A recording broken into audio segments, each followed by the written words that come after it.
오늘 우리에게 주시는 하나님의 말씀은 골로새서 3장 15절에서 17절까지 말씀입니다. 골로새서 3장 15절에서 17절까지 말씀입니다. 한 목소리로 함께 봉독하겠습니다. 그리스도의 평강이 너희 마음을 주장하게 하라.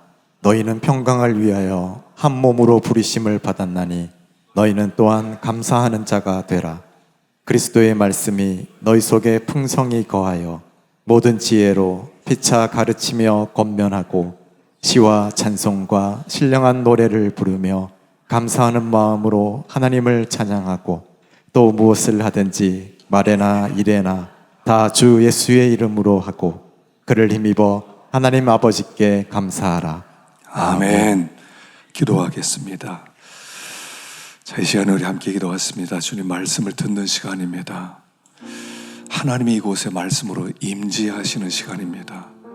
하나님의 말씀이 들려지게 하시고 깨달아지게 하시고 우리 심령 가운데 풍성히 거하게 하시고 우리의 삶이 변화될 수 있도록 영적으로 치유의 역사가 나타나는 시간 되도록 도와주시옵소서. 함께 기도하겠습니다. 하나님 아버지 감사합니다. 오늘 추수감사주일로 주님 앞에 영광 돌립니다. 아버지 하나님께 영광 돌릴 때 찾아오시고 저에게 말씀해 주시고 말씀이 위로가 되게 하시고 힘이 되게 하시고 깨달음이 되게 하시고 아버지 하나님 살아계신 하나님의 음성을 듣고 저희들의 삶이 놀랍게 변화되도록 역사하여 주시옵소서. 귀가 열려지기 원합니다. 마음이 열려지기 원합니다. 주여 도와주시옵소서. 공의를 베풀어 주시옵소서. 하나님 아버지, 오늘 추수감사주일로 함께 모였습니다. 한 해 동안 베풀어 주신 은혜에 감사를 드립니다. 우리 찬양대의 찬양을 받으신 줄로 믿습니다.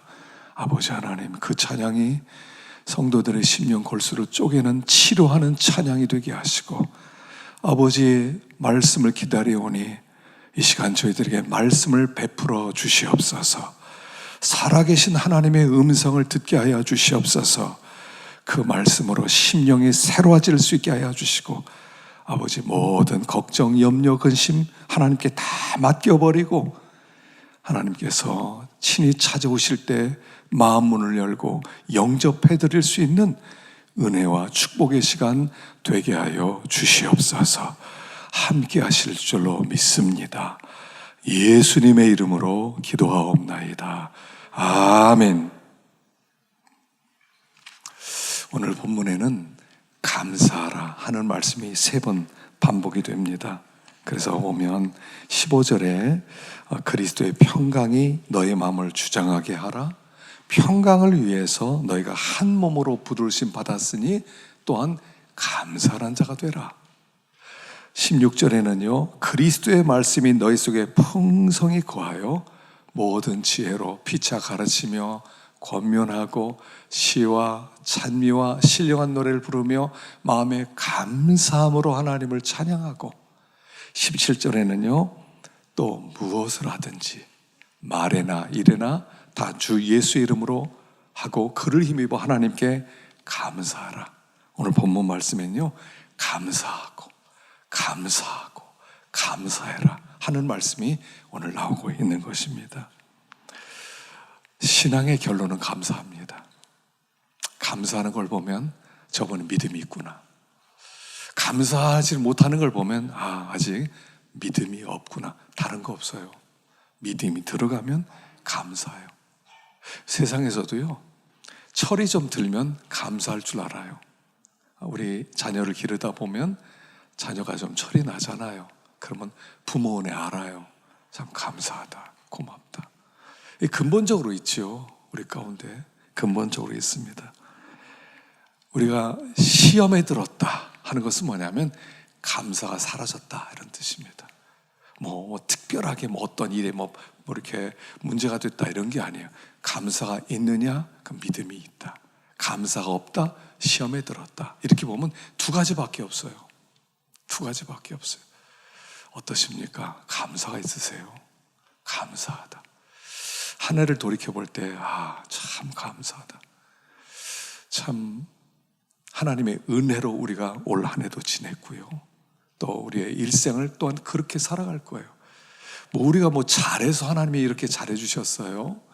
우리가 잘못한 게 얼마나 많아요. 알잖아요. 양심적으로 괴로운 거 많지요. 근데도 하나님이 은혜를 베풀어 주셨어요. 그래서 오늘 함께 모여서 감사하는 것입니다. 자, 15절을 한번 읽어보십시다. 15절 시작. 그리스도의 평강이 너희 마음을 주장하게 하라. 평강을 위하여 너희가 한 몸으로 부르심을 받았나니 또한 너희는 감사하는 자가 되라. 자, 여기에 보면요, 그리스도의 평강이 너희 마음을 주장하게 하라. 평강이 너희 마음 가운데 충만하게 하라. 그것을 위해서 너희가 부르심을 받았다. 그래요. 여러분, 예수 믿는 사람이 받는 최고의 축복이 뭐냐면 평안함이에요. 예수를 믿으면요, 평안함이 옵니다. 우리가 세상을 살다 보면요, 막 복잡한 일들이 많아요. 심란한 일들이 많아요. 그런데 예수를 믿어서 예수님이 우리 가운데 딱 들어오시는 순간 잠잠해져요. 제자들이 풍랑이는 막 바다를 그냥 항해하면서 너무 힘들게 가는데 주님이 바다 위를 딱 걸어서 오시죠. 그리고 나서 그 배 위에 딱 들어가는 순간 바다가 잠잠해져요. 주님이 오시면 잠잠해지는 겁니다. 평안해집니다. 예수 믿는 최고의 축복이 이거예요. 평안해지는 거예요. 평안함이 있으세요? 근데 그 평안함이 어디서 오는 거냐? 감사해서 온다는 거예요. 감사하면 평안해져요. 감사가 없으면 불안해요. 여러분, 감사하지 못하는 이유가 여러 가지가 있어요. 근데 제일 큰 게 뭐냐면 하나님을 안 믿어서 그래요. 예수를 믿으면, 하나님을 믿으니까 감사함이 넘쳐요. 어떤 일을 만나더라도 감사해요. 믿으니까.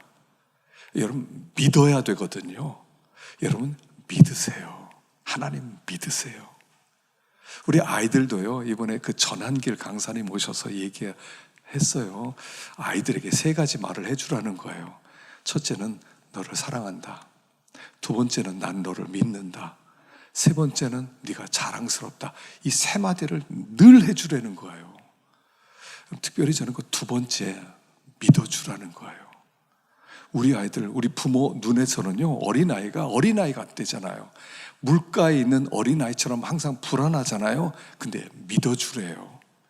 우리 아이들 만만한 아이들 아니에요. 여러분들 자녀들 만만하지 않아요. 우리 아이들을 다 살 길 찾아갈 거예요. 무엇보다도 우리 하나님이 우리 아이들 나 지켜주시고 인도하신 것처럼 우리 아이들 인도해 주실 거예요. 지켜주실 거예요. 그러니까 믿어주세요. 불안해하지 마세요. 저거 사람 노릇할까? 저거 먹고 살구나 할 수 있을까? 제 미래 좀 잘못 나가지 않겠나? 걱정하지 마세요. 그냥 믿어주세요. 아이가 어디 간다 그러면 믿어주세요. 그 아이가요, 자존감이 높아져요. 우리 부모님이 나 믿는구나, 나 실망시키지 않아야지, 이게 생겨요. 근데 막 잔소리하고 안 돼, 막 계속 그러고 있으면 아이가 나는 가치도 없어, 날 저렇게 못 믿어주시는데 내가 사람 노릇하겠어, 이러거든요. 믿어주세요. 하나님이요, 우리를 믿어주세요. 우리가 이렇게 막 하나님 믿음으로 살지 못하잖아요. 근데 하나님이요, 가만히 보니까 그래요. 믿어주셨어요. 나를 믿어주셨어요. 언젠가 저러지만 저 녀석 돌아온다, 믿어주셨어요. 여러분, 믿으면 감사가 있고요, 안 믿으면 감사가 없어요. 자, 여기 시편 42편 11절 한번 읽어보십시다. 11절 시작. 내 영혼아, 내가 어찌하여 낙심하며 어찌하여 내 속에서 불안해하는가? 너는 하나님께 소망을 두라. 나는 그가 나타나 도우심으로 말미암아 내 하나님을 여전히 찬송하리로다. 내 영혼아, 내가 어찌하여 낙심해하고 있느냐? 왜 이렇게 불안해하느냐? 하나님께 소망을 두어라. 하나님께. 그가 나타나 도우심으로 말미암아 그는 나타나 도우실 것이다. 그러니까 그에게 소망을 두고 그에게 마음을 두고 그를 믿고 그가 반드시 도와줄 걸 믿고 평안해라, 이런 뜻이에요. 평안해라. 어제 권호중 집사님이 나와서 이렇게 간증을 했어요. 저는 이 탤런트나 배우가 간증하면 좀 별로 신빙성이 없는 것 같아서 제가 좀 편견이 좀 있는 것 같아요. 그래서 탤런트가 배우가 뭐 한다 그러면 좀 이렇게 대수롭지 않게 드는 경향이 있었거든요. 그래서 어제도 뭐 탤런트 갔던 사람이 뭐 하겠어. 그리고 제가 대수롭지 않게 듣기 시작했어요. 웬걸요? 진국이더라고요. 이분이 유명 이렇게 한때 뭐 이렇게 많이 떴던 것 같아요. 날렸어요. 근데 이 사람이 그러면서 너무 술을 좋아하고 친구 좋아하고 노는 거 좋아하고 그렇게 살았대요. 양다리 걸친 생활을 했었대요. 그 양다리 걸쳐서 어떤 날은 술 잔뜩 마시고 그 다음날 주일날 교회에서 간증도 하고 막 그랬대요. 자기가 고백하더라고요. 근데 2020년 그때 하나님이 그를 부르신 거예요. 부인이 아파서 병원에 입원했고 아들이 이름 모를 병에 걸려서 전국을 헤매고 다녔는데 병명을 모르는 거예요. 하나님이 부르는구나. 그래서 이제 하나님 앞에 돌아와서 이 아이들을 위해서 기도하고 이 아이의 병명을 찾기 위해서 그렇게 헤맸는데 서울에 있는 무슨 한 병원에서 유전자 검사를 해보니까 유전자에 문제가 있더래요. 무슨 미토콘드리아에 문제가 있대요. 난 세상에 미토콘드리아 문제 있다는 거 처음 들었어요. 우리나라에 희귀한 한 명밖에 없는 병에 걸린 거야, 아이가. 그리고 이 사람이 정신 차리고 돌아온 거예요. 그리고 나다 보니까 코로나 때잖아요. 섭외도 안 들어오고 아무 부르는 데도 없고 그러면서 이 사람이 예배 드리고 하루에 성경 10장씩 읽고 기도 3시간씩 한대요. 난 탤런트가 기도한다는 사람도 드물지만 3시간 기도한다는 사람 처음 들어봤어요. 근데 그 설교를 들어보니까 어제는 간증한 게 아니에요. 설교한 거예요. 근데 3시간 기도하지 않으면 나올 수 없는 설교였어요. 그게 꼭 들으세요. 다니엘 기도 이렇게 집에서 들으시겠지만 어떤 분들은 에이 안 듣는 사람도 있을 거예요. 근데 3분 건 꼭 들으세요. 이번 주에 하나는 박신일 목사님 거, 두 번째는 목요일 날 했던 금요일 날 했던 거죠. 김유비 목사님, 그 다음에 권호중 집사님, 3사람 꼭 들으세요. 안 들으시면 여러분 손해입니다. 큰 은혜 놓칠 거예요. 깜짝 놀랐어요. 탤런트가 저 정도인가? 이 사람이 이걸 얘기했어요. 아이 낫게 해달라고 기도하는데 하나님이 안 고쳐주신다는 거예요. 근데도 이 사람이 이렇게 고백해요. 만일 이 아이가 고치면 내가 옛날처럼 또 세상에 빠질까 봐 하나님이 안 고쳐주신다. 하나님이 나를 구원하기 위해서 나를 하나님께서 붙들고 계신다는 걸 믿는 순간 아이가요, 어제 특성하는 거 봤잖아요. 노래도 못하고요, 몸에 근육이 긴장 이렇게 풀려져 가면서 죽어가는 병이에요. 언제 죽을지 모르는 병이에요. 그 아이와 함께 찬양을 하면서 마음이 편안하다는 거예요. 아이가 병에 걸렸는데 죽어가는데 하나님을 믿으니까 평안해지더래요. 그냥 3시간씩 기도하고 성경 읽고 하고 싶은 말이 하나님이 자기에게 주신 말씀이 너무나 많더라는 거예요. 어제 막 시간이 없어서 얘기하는데 그분은 새로 봤어요. 제가 여러분, 믿으면 감사가 나오고 감사하면 평안해져요. 믿으십시오. 믿으십시오. 믿음 외에 없어요. 내가 뭐 하려고 그러잖아요. 자꾸 내가 하려고 그래요. 내가 그걸 붙들려고 그래요. 얼마나 불안하겠어요. 내가 능력도 없고 내가 머리도 나쁘고 내일이 무슨 일이 벌어질지 모르고 뭐 인생을 어떻게 사시려고 내가 그걸 붙들고 있으세요. 그분이 붙들어 주셔야 되지. 그분이 나를 붙들어야 내 미래가 안전한 거지. 그분을 바라보라는 거예요. 그분에게 소망을 두라는 거예요. 그러면 믿으면 감사가 나오고 이렇게 된 것도 하나님의 뜻이 있었을 겁니다. 주님 믿습니다. 평안이 중요한 거예요. 평안이. 그래, 평안이 너의 마음을 주장하게 해라. 감사하면요 평안해집니다. 두 번째 보십시다. 16절입니다. 16절 시작. 그리스도의 말씀이 너희 속에 풍성히 거하여 모든 지혜로 피차 가르치며 권면하고 지와 찬미와 신령한 노래를 부르며 마음의 감사함으로 하나님을 찬양하고. 자, 여기 보니까요, 그리스도의 말씀이 너희 속에 풍성히 거하고, 말씀이 풍성히 거하면 찬송이 나오고 마음의 감사함으로 하나님을 높이게 될 거라는 거예요. 마음 가운데 말씀이 풍성히 거하면. 자, 그러면 여기 그리스도의 말씀이 풍성히 거한다는 게 무슨 뜻이냐 말입니다. 그리스도의 말씀이 풍성히 거한다는 것은 그리스도의 말씀을 많이 외웠다, 읽었다 이런 게 아니에요. 깨달았다는 거예요. 말씀을 깨달은 게 많아야 돼요. 말씀을 들을 때요, 여러분, 말씀을 깨닫기 위해서 들으세요. 그냥 듣지 마시고 지식을 좀 더하는 게 아니고 깨닫기 위해서. 하나님이 깨달음 주시잖아요. 깨달음 주실 때는 똑같이 옛날 들었던 말씀이 또 마음 가운데 새롭게 오는 거예요. 야, 이게 이런 뜻이었구나. 와, 이런 뜻인지 몰랐네. 아, 이런 뜻이었어. 이렇게 되는 거예요. 깨닫게 되는 거예요. 그리고 깨달아진 말씀은 마음에 켜켜이 쌓이게 되는 거예요. 그리스도의 말씀이 너희 속에 풍성히 거하여. 깨달아진 말씀이 넘치면요, 감사가 나와요. 깨닫지 못해서 그래요, 말씀을. 그 박신일 목사님 말씀을 전해줘요. 부활에 대한 말씀을 아주 참 기가 막히게 전했어요. 자, 그분이 누가복음 24장 13절부터 말씀을 전했는데 한번 읽어보십시다. 누가복음 24장 13절 읽어보십시다. 시작. 그날에 그들 중 둘이 예루살렘에서 25리 되는 엠마오라 하는 마을로 가면서 그들이 서로 이야기하며 문의할 때에 예수께서 가까이 이르러 그들과 동행하시나 그들의 눈이 가리어져서 그인 줄 알아보지 못하거늘 그들이 서로 말하되 길에서 우리에게 말씀하시고 우리에게 성경을 풀어주실 때에 우리 속에서 마음이 뜨겁지 아니하더냐. 여기 13절에 그날에는 어떤 날이냐면 예수님이 부활하신 날이에요.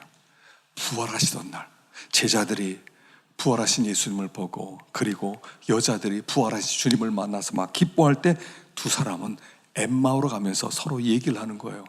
예수님 죽었다는데, 예수님 죽으셨는데, 뭐 오늘 누가 살아났다고 하대? 뭐 그렇게 그냥 얘기를 하면서 가는데 예수님이 거기 찾아오셨어요.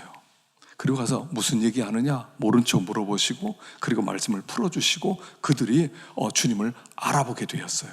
그래서 그들이 주님이 곁에 계시면서도 몰랐다는 거죠. 그래서 여기 15절에 보면 16절에 그들이 눈이 가리워져 그인 줄을 알아보지 못하거늘. 부활하신 예수님이 와서 같이 걸으면서 무슨 말 하시오? 하고 얘기하는데 주님인 줄 알아보지 못했다는 거예요. 박신일 목사님이 세 가지를 얘기했어요. 인생에 세 가지 요일이 있다는 거예요. 첫째는 예수님이 십자가에 죽으신 금요일, 고난의 날이라는 거죠. 토요일을 예수님이 무덤 속에 들어간, 인류 역사상 예수님이 이 땅에 계셨던 유일한 한 날, 토요일이라는 거예요.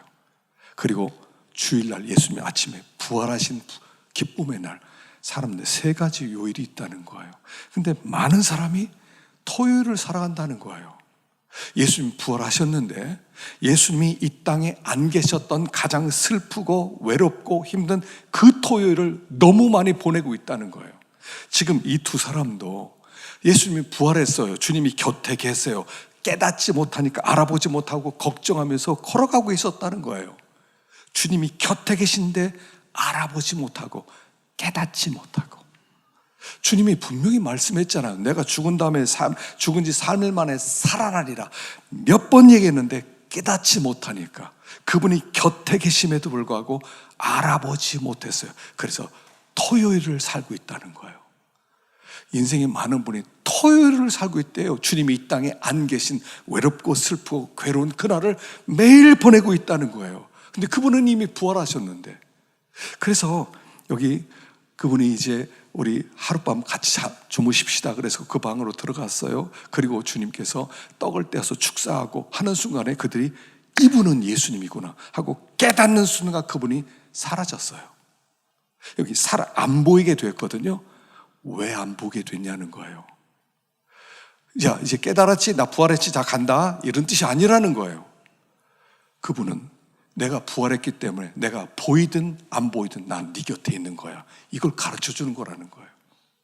부활하신 주님은 여기 지금 눈에 안 보이니까 저 다른 데 가신 게 아니라 부활하신 주님은 눈에 보이든 안 보이든 여기 계신 분이라는 거예요. 사라졌어요. 자, 나 부활했다 하고 사라졌더니 아, 부활하신 주님이구나. 부활하신 주님은 곁에 있구나. 비로소 주일을 만났다는 거예요. 비로소 주일을 살아간다는 거예요. 토요일을 살지 말라는 거예요. 주일을 살라는 거예요. 말씀을 깨닫지 못할 때는 토요일이에요. 막 걱정, 근심, 두려움, 외로움, 별별 감정으로 막 불안해해요. 토요일이에요.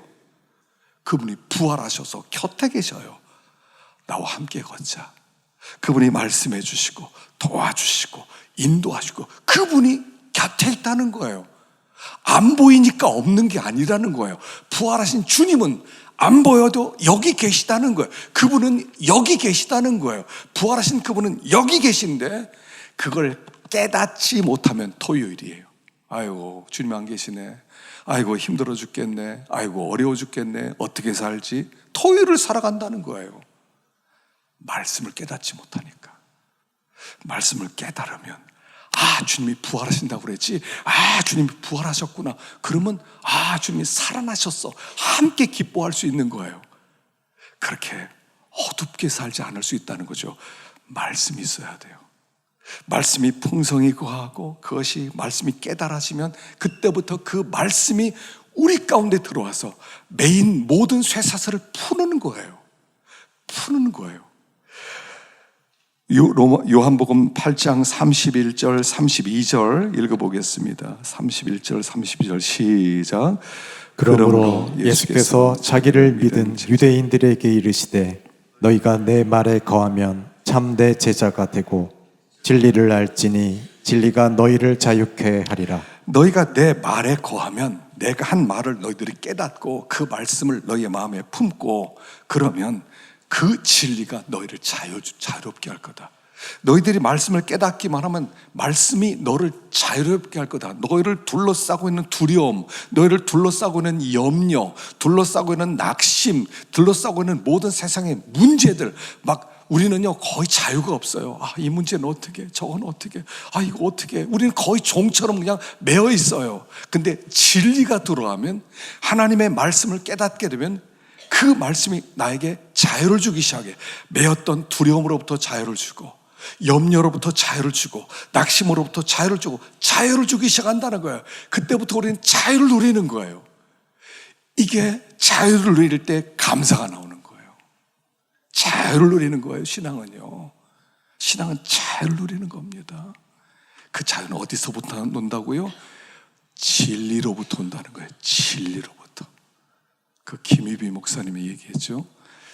어릴 때부터 너무 폭행을 많이 당하고 너무 낙심스럽고 언어 폭력도 당하고 그래서 항상 이 자격지심으로 사람들 앞에 나서지도 못하고 그렇게 살아가는데 감정은 계속 얘기한다는 거예요. 넌 살 자격도 없어. 넌 가치도 없어. 너는 이 세상에 없어도 돼. 계속 감정이 자기를 자꾸 그렇게 얘기한다는 거예요. 근데 그건 사실이 아니라는 거예요. 진리는 뭐라고 얘기하느냐? 진리가 너에게 뭐라고 하느냐? 하나님은 너를 뭐라고 하느냐? 너는 내 작품이다. 난 너를 왜 죽었다. 넌 나에게 소중하다. 너는 반드시 성공할 거다. 넌 반드시 잘 될 거다. 너는 회복될 거다. 너는 회복될 거다. 이 하나님의 음성이 있다는 거예요. 감정의 소리를 듣지 말고 진리의 소리를 들으라는 거예요. 진리의 소리를. 그 진리의 소리를 들을 때 그는 자유롭게 될 수 있다. 그렇게 말하는 거예요. 여러분, 진리를 깨달으면 깨달을수록 자유가 넘칩니다. 감사가 넘칩니다. 기쁨이 넘칩니다. 그때 나오는 게 예배예요. 예배가 그때 나오는 하나님께 찬송 돌리는 거예요. 진리를 깨달아야 돼요.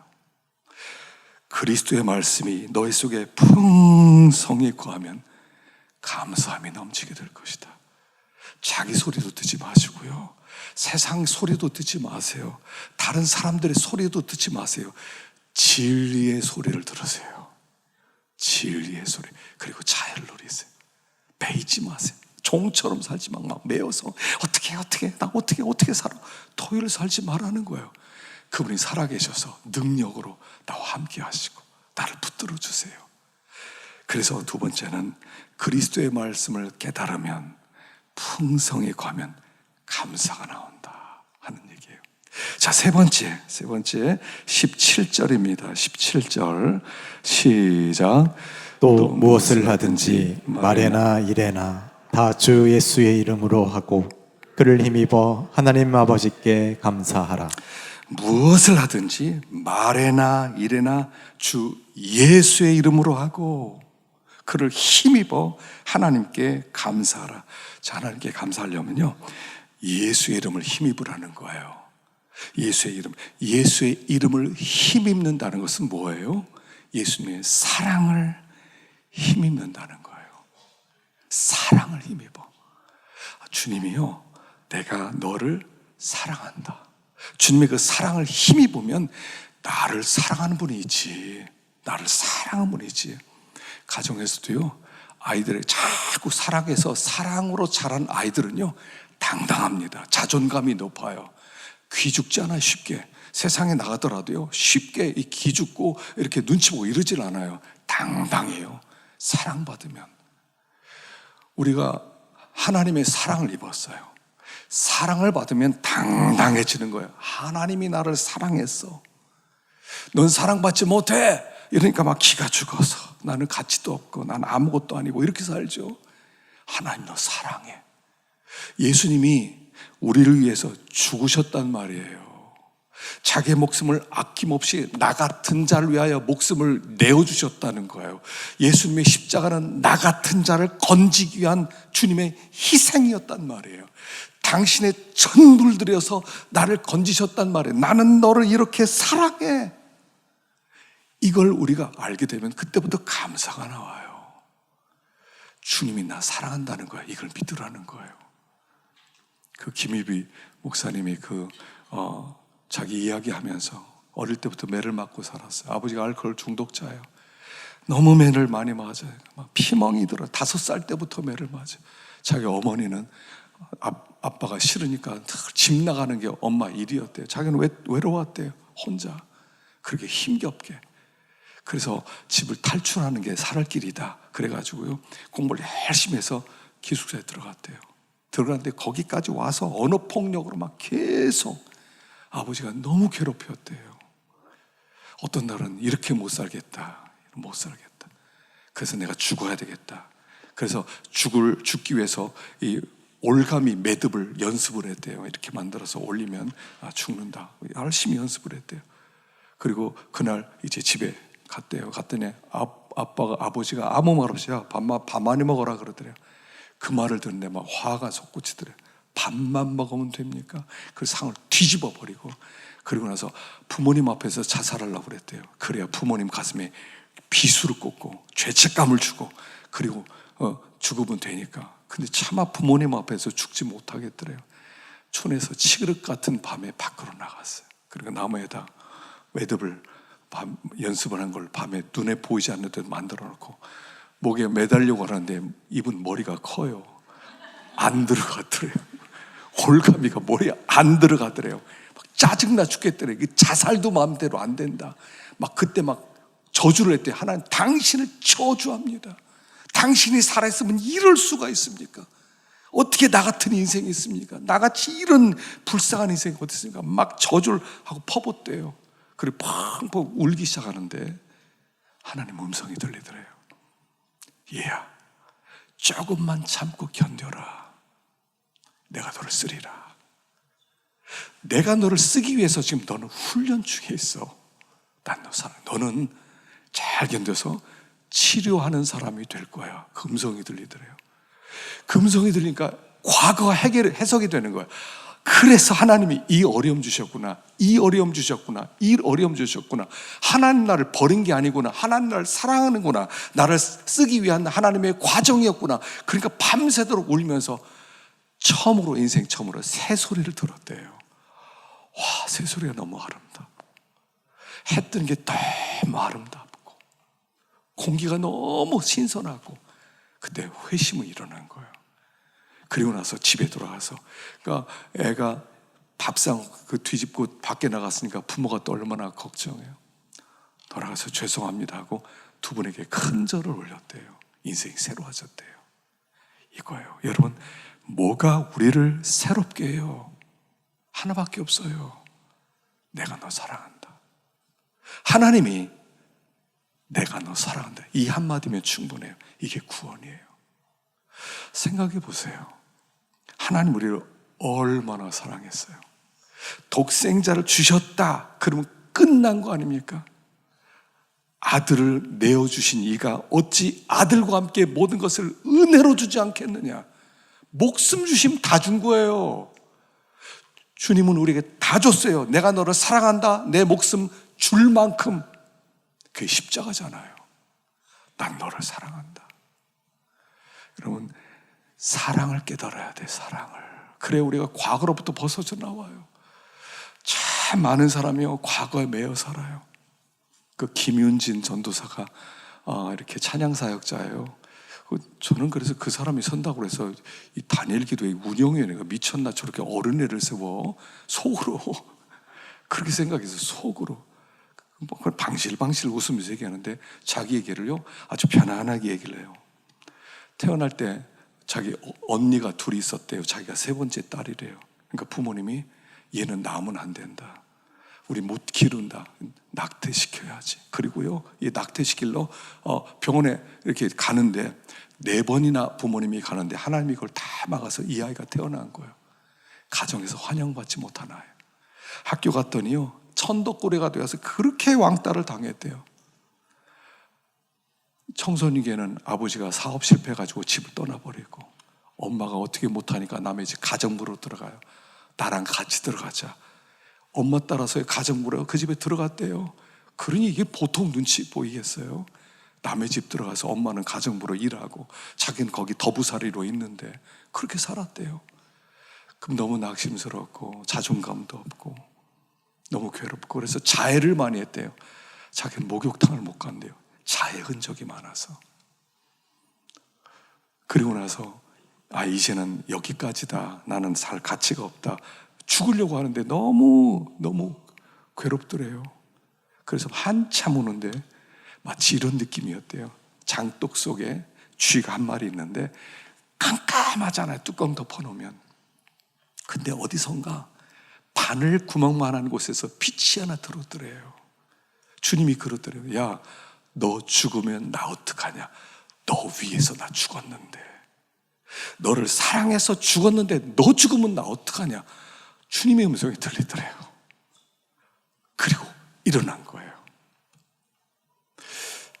그 자매가요, 방실방실 웃으면서 그렇게 간증하더라고요. 그 얘기 뭔지 아세요? 치료되지 못하면 과거 얘기 못해요.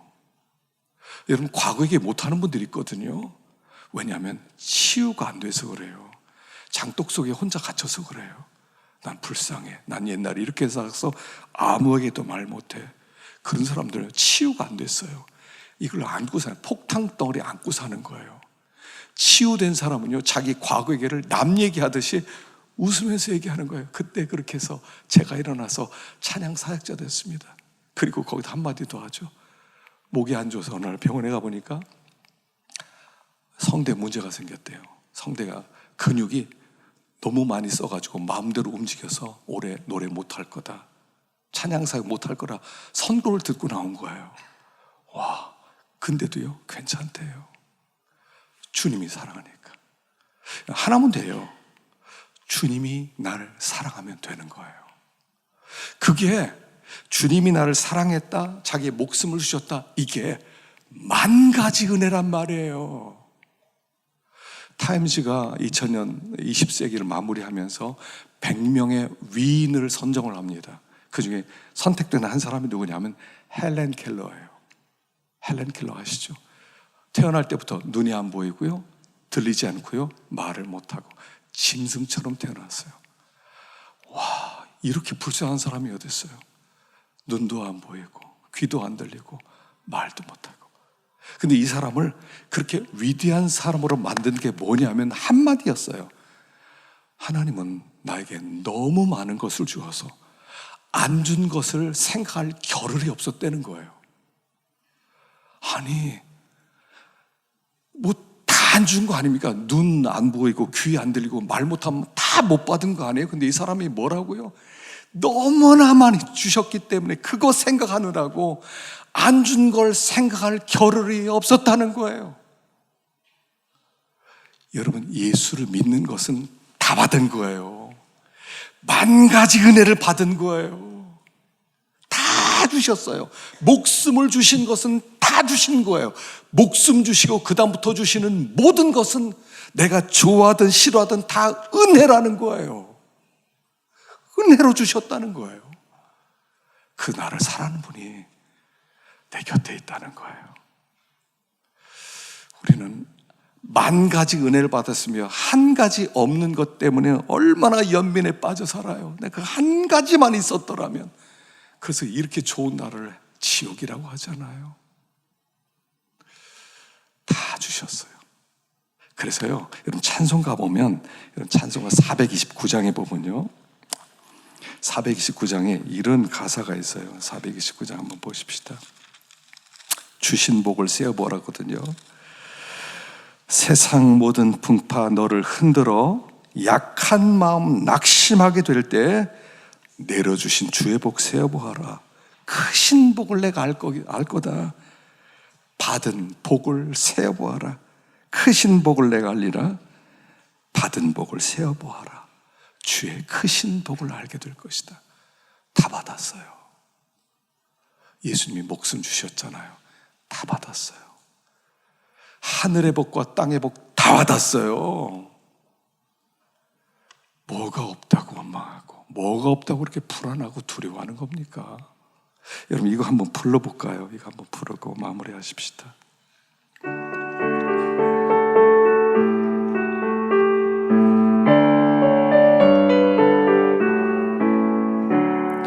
세상 모든 풍파 너를 흔들어 약한 마음 낙심하게 될 때에 내려주신 주의 복을 세어라. 주의 크신 복을 내가 알리라. 받은 복을 세어 보아라. 크신 복을 내가 알리라. 받은 복을 세어 보아라. 주의 크신 복을 내가 알리라. 세상 근심 걱정 너를 누르고 십자가를 등에 지고 나갈 때 주가 내게 주신 복을 세어라. 두려움 없이 항상 찬송하리라. 받은 복을 세어 보아라. 크신 복을 내가 알리라. 받은 복을 세어 보아라. 그 크신 복을 내가 알리라. 세상 권세 너의 앞길 막을 때 주만 믿고 낙심하지 말아라. 전사들이 너를 보호하리니 염려 없이 앞만 보고 나가라. 받은 복을 세어 보아라. 크신 복을 내가 알리라. 받은 복을 세어 보아라. 주의 크신 복을 내가 알리라. 할렐루야. 주님이 이미 복 주신 줄로 믿으시길 바랍니다. 다 복 다 받았다. 다 받았다. 여러분, 우리는요 지금 죽어도 돼요. 여한이 없는 사람들이에요. 예수의 복받아 다 천국 백성 되지 않았습니까? 뭐 이거 없어요, 저거 없어요, 저거 주세요, 이거 주세요. 안 주실 때는 안 주신 이유 있지 않겠어요? 그것도 감사한 거죠. 모든 걸 다 줘보십시오. 어떻게 되겠습니까? 이찬수 목사님이 분당 우리 교회 이찬수 목사님 자기에게 항상 마음 가운데 그냥 좌우명처럼 가진 말 한마디가 있대요. 감사에는 문이 있고 감사하면 문이 열리는데 문이 열면 길이 펼쳐진다. 이게 있대요. 맞는 것 같아요. 여러분 감사하면요 문이 열리게 돼 있어요. 문이 열리면 길이 펼쳐지는 거예요. 감사해 보세요. 근데 문제는 감사는 저절로 나오지 않는다는 거죠. 연습을 많이 하셔야 돼요. 감사는 연습. 예전에 감사하기 좀 쓰다 또 말았는데 감사하기 자신 좀 펴보고요. 또 감사하세요. 감사해요. 자꾸 감사해야 감사가 나와요. 우리는 원망과 불평이 우리 체질이에요. 체질. 원망 체질이에요. 체질. 입 열면 원망하고 남 비난하고 욕하고 이게 우리 체질이에요. 감사를 자꾸 훈련시키는 거예요. 버거킹에서요. 해외 토백에 나왔었는데 버거킹이라는 햄버거 회사가 있죠. 근데 버거킹에서 이게 판매 전략으로 이런 일을 한번 했대요. 한 달 동안 $5에 버거킹 오면은 그럼 한 달 동안 공짜로 커피를 준다는 거예요. 여러분 스타벅스 같은 데 가면 $5 여러분 커피 한 잔에 $5예요. 근데 한 달 동안 먹을 수 있게 해줄 테니까 $5에 사라. 그래서 사람들이 막 그다음부터 먹기 시작했대요. 왜 그랬냐? 그러니까 판매 전략이라는 거예요. 한 달 동안 버거킹 커피 맛을 들이면 또 오게 될 것이다. 습관이에요. 한 달 동안 하다 보면 습관 될 거라는 거죠. 여러분 해보십시다. 감사합니다. 감사합니다. 내년에 우리 교회 표를 그렇게 정하려고 그래요. 그럼에도 감사하리라. 그럼에도 감사하리라. 그 내년 우리 교회 표예요. 여러분 감사로 문을 한번 열어보십시다. 감사로. 내 머리와 내 좁은 소견으로 뭔가 하려고 하지 말고 감사로 열어보자는 거예요. 우리 하나님께서 우리의 미래를 활짝 열어주시고 하나님이 계획하신 그 놀라운 일들이 우리의 삶 가운데 일어날 줄로 믿습니다. 기도하겠습니다.